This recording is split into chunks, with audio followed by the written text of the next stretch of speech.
আসসালামু আলাইকুম রহমতুল্লাহি বরকাতু। যারা নাকি মালয়েশিয়াতে আসার জন্য অধীর আগ্রহে আছেন, আশা করা যায় আপনাদের জন্য অতি শীঘ্রই মালয়েশিয়ার কলিং ভিসা ওপেন হয়ে যাবে। কারণ বর্তমান সময়ে অনেকে দেখতেছেন যে বাংলাদেশ থেকে প্রত্যেকটা টিভি চ্যানেল নিউজ বলতেছে যে ফের মালয়েশিয়ার কলিং ভিসা চালু হয়ে গেছে।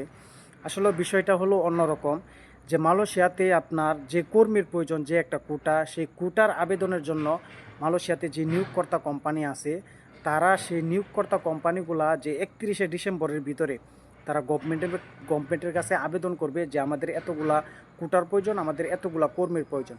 তারপর গভর্নমেন্ট যাচাই বাছাই করে একটা সিদ্ধান্ত দেবে যে কোন কোন খাতে বাংলাদেশ থেকে কর্মী আসবে, অন্য অন্য দেশ থেকে কর্মী আসবে।